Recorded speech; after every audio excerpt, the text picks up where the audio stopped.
From the CISO Series, it's cybersecurity headlines.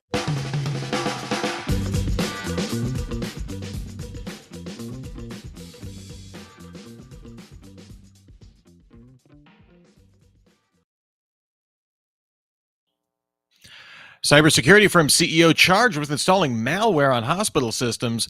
Cloudflare sees a big jump in DDoS attacks, and the FBI, they want your help with Typhoon. These are some of the stories that my colleagues and I have selected from this past week's cybersecurity headlines. And now we're looking for some insight, opinion, and expertise from our returning guest, making his triumphant second appearance, DJ Schleen, head of security over at Boats Group. DJ, thanks for being here. I got to ask, how was your week in cybersecurity? My week was awesome, Rich. Thanks for having me back on the show. There's nothing like a bunch of good global incidents to keep you on your toes, right? So, definitely looking forward to talking about these topics today. We got a good list of articles to look through. Yeah, if I can get just like one good spit take out of a CISO in the course of this show, that's really, or in the course of the headlines in the week, that's really all we can ask for as producers of this show. So I am thrilled to have you on here, helping keep the reflexes nice and fast here. Also helping us out here today is our sponsor for today, ThreatLocker, Zero Trust Endpoint Protection Platform.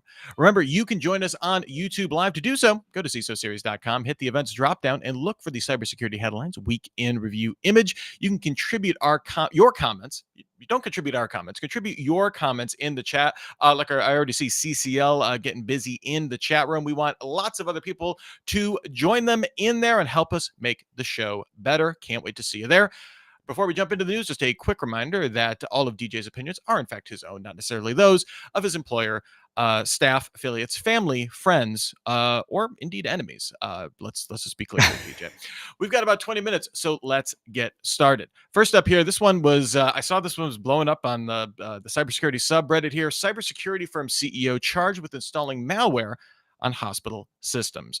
Jeffrey Bowie is CEO of the cybersecurity firm Veritico. That's the only other way to pronounce it is Veritaco. So I'm going to give it the more charitable Veritico. Regardless of how it's pronounced, he is now facing 2 counts of violating Oklahoma's Computer Crimes Act for allegedly infecting employee computers at the Oklahoma City St. Anthony Hospital on August 6, 2024. He was arrested in April based on security footage showing a man attempting to access multiple offices. The malware was designed to capture screenshots every 20 minutes and then transmit them to an external IP address. Officials have stated that no patient data was accessed in this action. DJ, there are always going to be some bad apples in any profession, but this makes it harder for customers, for users to trust the people in charge of their data. Hey, it's not just Microsoft recall. Who knew? You selected this story as one to discuss. What strikes you about it? Well, first off, I can't believe it, right? First, what's his motive and intent? Like, this guy's the CEO of this security company. He's walking in and installing it. Was it an exercise? Was it something that was pre-planned? Did he take it too far? There's a lot that's in that story that's still developing. So that's what I love about watching this show is like we get the latest and greatest news and it's always developing. But 2 points on this one is, he's using phishing to go through and like social pretext, with when he's getting encountered by people on the floor as he's walking from room to room in the hospital trying to infect these machines. Gosh, like if he's a vendor of this company or of the hospital, did they vet the vendor? How good is our vetting process? So, it brings in a bunch of different security issues for me. It's the physical security, it's the hardware security. Are your machines locked? Like, there's so many questions that come out of it. I do like that he was encountered by one of the employees who didn't recognize him, which shows that there's people on the lookout. But it makes me scared, especially when someone's walking freely around a hospital trying to infect machines. And using the excuse that his daughter's in the ER room. That was an interesting one. Yeah, that's where it goes from. Okay, we've all seen the story of like pen tester. They call the cops on a pen tester or something like that, right? Like there are scenarios where there's a lack of communication, maybe, or something like that. But this has all of like the red flags. Doesn't pass the smell test. Now, we will see more, details come out of this. We will keep providing updates for that as relevant on cybersecurity headlines. But yeah, there's a lot head scratchers, and that yeah, like telling stories about family members to get access and stuff like that. That goes into the creep line for sure. It's, there's no ethics sometimes in unethical hacking, right? So yeah. A good point too. Yeah. Well, yes. If you're acting unethically, then everything's on the table, for sure. Well, shows the hackers don't make appointments either, right? So always be prepared. This is yes. Hopefully, I mean, the only silver line to this is hopefully the hospital system or anybody, like seeing the story can be like, okay, where, how can we learn from this, right? Maybe lock down the terminals in the room. Like let's revisit a lot of our security practices. It doesn't help when it's coming from your security provider or something like that. But yeah, definitely a lot to think about on that one. Yeah, look at the risk of where, what industry you're in and where your risk points are. In that case, lock down your USB ports. Make sure your machines auto lock when you walk away from them. You've got the technology to do this kind of stuff. Seems like they found out what was going on pretty quickly, but you can always be better, and especially like expect the unexpected sometimes, right? Absolutely. Speaking of unexpected, Cloudflare sees a big jump in DDoS attacks. Cloudflare's Q1 DDoS report disclosed that the company mitigated 20.5 million DDoS attacks in the quarter in Q1. That's compared to 21.3 million DDoS attacks it mitigated in all of 2024, which notably has 4 quarters.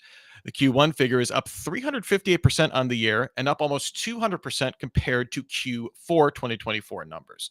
Attacks on Cloudflare accounted for 32% of that Q1 figure. So, a lot of that number coming from a single target, understandably Cloudflare.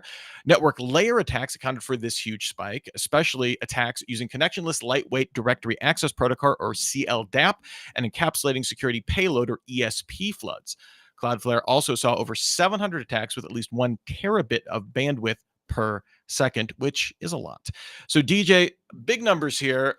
What is the significance of using protocols like CLDAP and ESP? I guess, what do people need to know about these in terms of a DDoS attack? Well, first off, when I saw this article, I was like, what is a CLDAP? what's ESP? It's like constantly learning about new technologies. So, one of the key takeaways is always be up to date on the new attack vectors that are coming in. The CLDAP vulnerability was an amplification attack, which is sort of interesting. Like, to take a small request and it just amplifies it every time it goes through, and eventually, like, these things are just massive, amounts of volume coming in. It doesn't surprise me that DDoS is on the rise, but when I looked at this article, I was blown away. I was like, that's almost like a 2x of what it was last year. So, it tells me is, someone who's in security, like, I really got to ensure that the perimeter of all of the properties that we have are protected from DDoS. I was thinking about a good analogy to use for this, and this is like, if you don't have DDoS protection, it's like leaving a screen door open in the middle of a hot summer day and let the mosquitoes come in. Like, you're going to get bit, right? It's and you're going to spend a lot of money too if you're getting your edge hit and you're serving a lot of traffic. Definitely hardening. Hardening is the thing that you got to do with these. Understand the attack vectors. I was thinking about, especially with Cloudflare, like, managed rules. A lot of vendors who provide DDoS protection have managed rules where they'll be able to mitigate some of these new attack vectors into things that you're not necessarily aware of. So it's really important to understand the offerings of your vendors as well as some of the attacks that are coming out. Yeah, that's one of the things that has stood out to me over the years with these reports from Cloudflare and with other vendors too, but specifically with the DDoS attacks, really seeing how fast that I guess industry of DDoS attacks has shifted in terms of tactics in terms of, traditionally all of this coming from botnets, and now increasingly, coming from cloud providers attacking the network layer, like how quickly that can shift in terms of the order of magnitude as well. Just completely kind of shifting over the last couple of years is, that can be tough to keep an eye on too. So yeah, definitely make sure you're aware of, one, that you have some sort of protection. Not advocating for Cloudflare here, but and two, making sure you know what you're paying for, what services are available out there for sure. Yeah, you gotta have something out there, because it's getting pretty nasty out there. It is absolutely get the umbrella and protect yourself from those hailstorms. Get your well, I won't say a can of Raid. I don't know what mosquitoes pick. It was that something I saw on a drive-in one time. It's like a little I coil think you it's burn. I think it's DEET. Oh, I haven't seen those Oh, coils in a long time. let's not use citronella. Yeah, there you go. Sure, why not? Okay. Next up here, the FBI wants your help with Salt Typhoon. The Federal Bureau of Investigation has released a public service announcement asking the public to come forward with any actionable intelligence about the China-linked threat actor Salt Typhoon, which, as we all know, was seen accessing U.S. telecommunications companies back in November. Big, huge campaign, huge story we covered on the show. In addition, the U.S. Department of State's Reward for Justice program is offering up to $10 million in reward for any information on a foreign state-linked threat actor targeting U.S. critical infrastructure. It doesn't have to be Salt Typhoon. I'm sure they wouldn't mind if it was.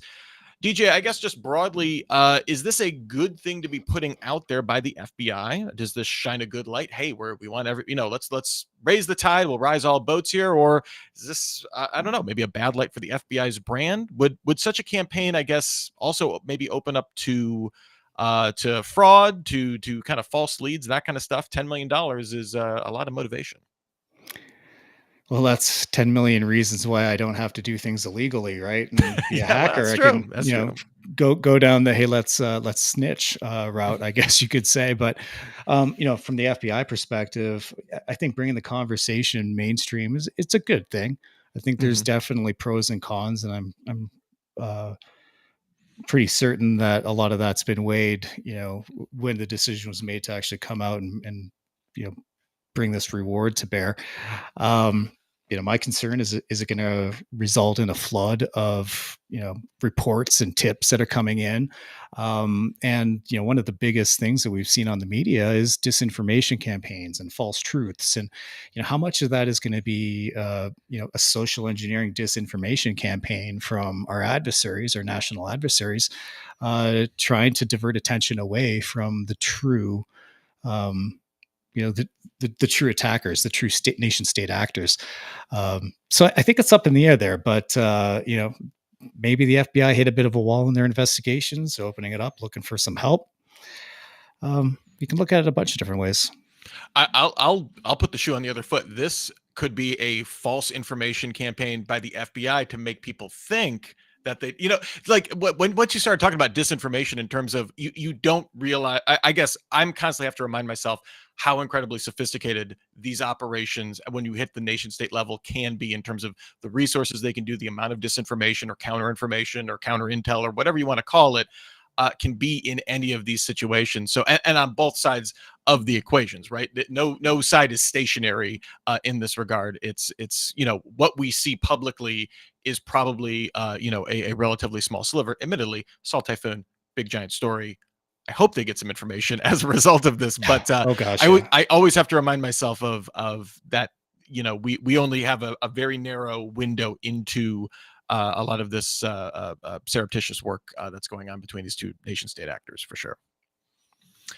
All right, before we move on to our next story, I have to spend a few moments and thank our sponsor for today, ThreatLocker. ThreatLocker is a global leader in zero trust endpoint security, offering cybersecurity controls to protect businesses from zero-day attacks and ransomware. ThreatLocker operates with a default deny approach to reduce the attack surface and mitigate potential cyber vulnerabilities. To learn more and start your free trial, visit threatlocker.com/CISO. That's THREATLOCKER.com/CISO. All right, next up here, House passes bill to study routers' national security risks. The U.S. House of Representatives passed the Routers Act, which mandates the Department of Commerce to study national security risks posed by routers and modems controlled by foreign adversaries, especially, not surprisingly, China. This builds on previous efforts to remove untrusted equipment following cybersecurity threats such as the aforementioned Salt Typhoon, but there's kind of been an ongoing effort to remove foreign-made telecommunications equipment for since at least 2016. DJ, for many people, talking about routers is much like talking about vacuum cleaners, a little on the boring side, but they are a primary attack point simply because most people have no idea how to configure a password on a home router. And even if you do, your firmware might not be up to date. It's a set it and forget it, we think of kind of device for a lot of people. Then there's the whole issue of buying from China when we are not supposed to be buying from China, but we all need routers. And hey, turns out they at least up until now were cheap. Curious, what's your take on this? Well, first, I love the comparison of routers to vacuum cleaners. Everybody needs one. Yeah, everybody needs one. And, I was in my head, I was like, is there a smart vacuum? Like, can we Wi-Fi enable our vacuums? Roombas. I guess you can. Right? Yeah, absolutely. But when we're talking about devices that we use at home, that's any device, like an IoT device. Could be something on the wall, could be your smart fridge, smart dishwasher, whatever it might be. Um, you know, I got a couple of concerns here. But first, I'm really glad the government's getting involved in this. Routers, the acronym. When I was reading the article, I was like, "Wow, that's a clever acronym." Somebody had to think really hard for that. But reading through the article, it was really interesting that there's this push to help protect from nation states or nations like China manufacturers, but manufacturers can really be anywhere. I hope it's broad enough that it's not necessarily looking at what one specific region is doing. It's looking at all hardware from all manufacturers, because it's like trust and verify, right? Like we could be making vulnerable hardware and BIOS software here and in the United States, for all that matters. It is this box, right, that you put in your house. I configure mine to the nines. Some people might not even know what their password is, or they might use WPS, God forbid, to authenticate their printers or stuff like that, right? But I think there's going to be a bigger issue that comes out of this investigation and this deep dive into these manufacturers and the processes. Again, software bill of materials are going to come into this, where you're looking at the hardware, you're looking at the versions of components that are in those routers, where they're coming from. But the software, like, we haven't even figured out as a society how to patch a lot of these wireless smart plugs we have, much less anything else. Even if we do find an issue or a vulnerability, how are we going to update the public and ensure that we don't have botnets, sparking up on our routers, right? Yeah, that's the thing I always think of is, like, if I said I will give you $100 if you upgrade the firmware on your router, I'm not sure how many people I know I would have to pay. Like, quite honestly, like I'm sure there's a bunch of people that motivated could figure it out, but if you give them just a vague, oh hey, how do you even let them know? Because unless you're like a D-Link super fan, like, what security notifications are you even getting from your hardware to begin with? And so, like, there's just outside of that, like the whole consumer facing part of that, and then on top of that, the very complicated kind of supply chain. You're absolutely right. From wherever the routers are going to be built, wherever those chips are coming from, are you using open firmware? Are you is it all proprietary? What kind of visibility do we even have into that? Our producer Steve is a D-Link super fan. So Steve, I'm glad you're getting those notifications for everybody that's out there. That's great. But yes, I'm very interested to see what kind of comes out of there. And then what are the legislative responses to that, right? Because it seems like the response would be, we should regulate this or set standards or something like that. I don't know what the will for that. We've seen in the UK, they've made some very meaningful, and in the EU, they've made some very meaningful steps to regulating and setting IoT security standards, software update standards, and that kind of stuff. If we'll see the same kind of response in the US, that is an open question. Yeah, absolutely. I think the biggest question is, like, how do we regulate consumer trust? Or how do we build consumer trust, and do regulations address that? We'll see how this story evolves too, which is, we're at the start of this. it's going to be interesting to see how this happens. But again, having some oversight and some eyes looking into this on behalf of the consumer, I think is a very positive way to go. Schmooze doesn't in our chat does not seem very positive. He says Congress isn't even aware that Lenovo ThinkPads are a Chinese company. Oh, Schmooze, how dare you be cynical? How dare you? Oh All man, right. I'm sure that it hasn't like lit on fire with a whole bunch of like, well, we don't have that government organization anymore, so now what do we do, right? We'll just unbundle that acquisition, and they'll go back to IBM. I'm sure it'll all go great. Our next story here: Maryland man pleads guilty to outsourcing U.S. government work to a foreign national. The individual is a Vietnamese-born naturalized U.S. citizen who applied for a job with a U.S. government software contractor that was seeking a full-stack web developer. The individual participated in multiple job interviews to land the position, then worked on a software development contract for the Federal Aviation Administration. He then installed remote access software on a company-issued laptop, allowing the developer access from China between March and July of 2023, while masking the user's location. He has admitted to similar frauds targeting at least 13 U.S. companies between 2021 and 2024, and is due to be sentenced in August and could face up to 20 years in prison. You know, DJ, almost every show, there's a story where I feel like I have to look over my metaphorical glasses and my Aquiline profile in a school marmy style. This seems to be the one. Lowering these now. There appears to be several internal security lapses in this story. You know, if the Daily Show covered cybersecurity more, I could see Jon Stewart, staring at the camera while he crushes his cup of coffee. I'm curious, what's your take on this?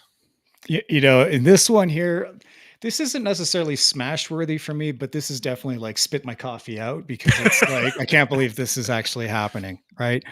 Um, Unfortunately, it's not the first time I've heard about this kind of thing, though. I know it's Mhm. been a big concern in some of the past companies I've been at. You know, hiring international, um, or hiring just even in the COVID age, it doesn't even really matter, right? Like, you know, we have people working remote now.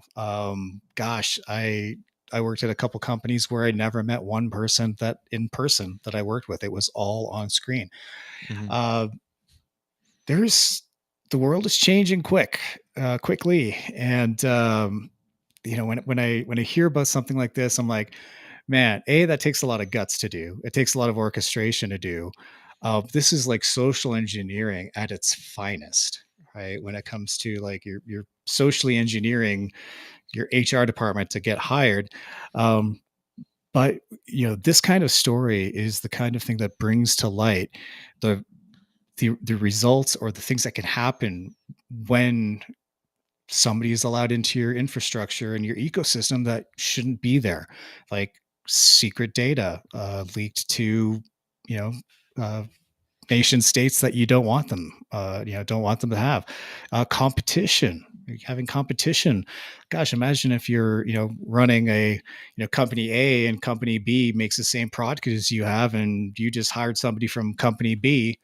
uh, it's the same kind of thing, right? You're letting somebody into your ecosystem. I was looking through that and thinking like, how would I protect against this? Ooh, well, definitely background checks, lots of vetting, meet people in person. I saw a article on BuzzFeed a while back that somebody participated in an interview, a video interview, Mhm. and interviewed a potential employee. They hired that employee. They were introduced to that employee at the office when they were hired, and they're like, "This is not the person that I interviewed." Um, Definitely speak up if you see things like that. So tell your HR department. Um, but just make sure you have some of your processes defined in place. Also, make sure that your endpoints, if you're looking at data loss, having a VPN connection, if you're expecting it to be in one geo and it's coming from another into your development environments, there's red flags. Watch out for that Yeah, stuff. what and to do that at 13 companies, it's one thing. It's like, okay, our insider threat program wasn't very mature, and yeah, we weren't monitoring this kind of stuff. It is not just one company, not to shame any, like this clearly is a much wider problem that this individual was able to essentially perform the same scheme over and over again without raising any red flags up until this point. So, again, not shaming any one particular company, clearly just a wider problem of trust when it comes to remote employees and that kind of stuff. Yeah, it's just having visibility into the fact that these kind of things happen, right? And again, as you said, nothing against the 13 companies, because I bet you each one of those 13 companies, and probably every company, has phishing problems where people still click on links, right, when they shouldn't in their emails. So again, it's understanding the problems that are there, keeping your pulse on the industry and the markets, and really understanding what your threats are. All right, our last story of today, that Windows folder in NetPub might be a problem after all. 2 Mondays ago, we reported on an issue following Patch Tuesday in which a new empty folder had been created on Windows subscribers' hard drives. Microsoft issued a statement telling users the folder was part of a fix for a Windows process activation elevation of privilege vulnerability and that it should not be removed. However, cybersecurity expert Kevin Beaumont says he's discovered that this fix introduces a denial of service vulnerability in the Windows servicing stack that allows non-admin users to stop all future Windows security updates, which last time I checked my notes, bad. So DJ, does your spidey sense react to the story at all? Is there not something disturbing about a mystery folder that clearly has a weakness being installed without consent on millions of computers, or normal? You know what? This is where I would smash that coffee cup, Rich. I only have ceramic here. I'm sorry. I'm looking I at don't want to ruin it. bowls. Yeah. I'm looking at a bunch of different stuff. I might throw my keyboard or something like that, or First off, I can't get over the fact that people are still hosting websites on Windows machines in the day of ephemeral, small workloads. I could go down a whole rabbit hole with this one, right? Teach their own, but like, come on. Even beyond what my personal opinions are about what you should host your websites are on, the reading through this article, it was classified as a medium vulnerability or medium issue, and anything where you can have a user that's unprivileged, create a junction, which I was like, what, you can do that in Windows? And all of a sudden disrupt your Windows updates. Now all of a sudden your endpoint, endpoint detection software is not going to work. You're not going to be able to push out patches to your machines. It's going to be disruptive to any IT organization who's trying to manage a large fleet of machines. So to me, that's a big issue. And if I'm looking at this and saying, okay, what's the risk here? Well, can I push my people away from Windows machines? In a harmoniously awesome world of rainbows and unicorns, let's go. But again, this kind of thing is, to each their own. Pick your poison of what you want to do, but minimum footprint. Make sure you understand these kind of issues and how you can remediate them, and make sure people aren't locking their machines up so that they can't get updates.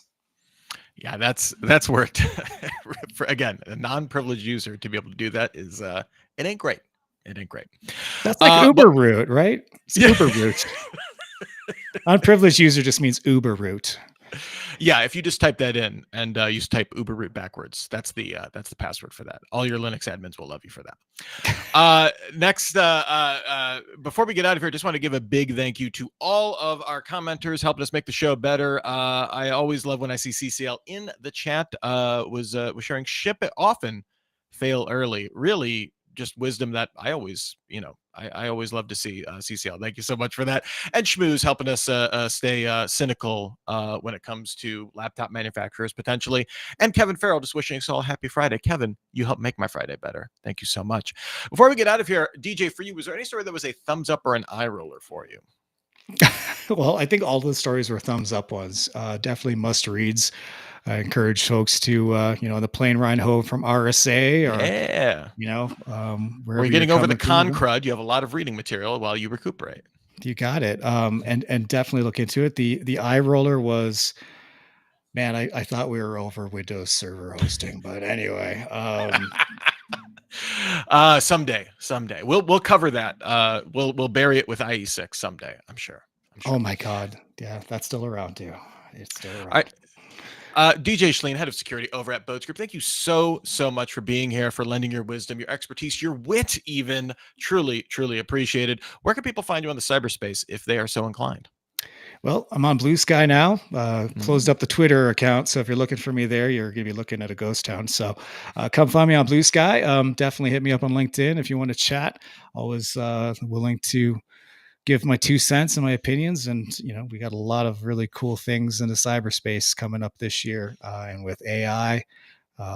My gosh, there's a lot to talk about. So please reach out to me if you want to talk about anything and dig in deeper to these topics that we talked about today. Absolutely. Fantastic follow. I'm following you on Blue Sky now, so I'm looking forward to some more DJ Schleen in my life. I'm also looking forward to some more from our sponsor in my life, ThreatLocker, Zero Trust Endpoint Protection Platform. Thanks to them for their support for today. If you are hankering for some more technology news, maybe not cybersecurity specific, but technology news, you are in luck. The big boss man himself, David Spark, is going to be on Daily Tech News Show. It's starting right now at 4 p.m. Eastern. So if you are watching live, head on over to dailytechnewsshow.com/live. He's going to be running down a lot of the major themes and things that he saw at RSA. Speaking of RSA, David's just back from that. So if you want to check that out, like I said, dailytechnewsshow.com/live. It is a fantastic show.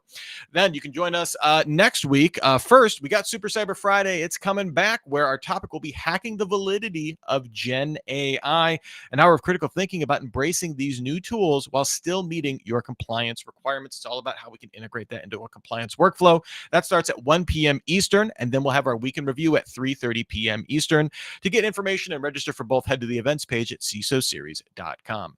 In the meantime, you can still get your daily news fix every single day through cybersecurity headlines. Give us about 6 minutes. We'll get you all caught up. Until the next time we meet, for myself, for our producer, Steve Prentice, for DJ, for David Spark, and all of us here at the CISO Series family, here's wishing you and yours to have a super sparkly day. Cybersecurity headlines are available every weekday. Head to CISOSeries.com for the full stories behind the headlines.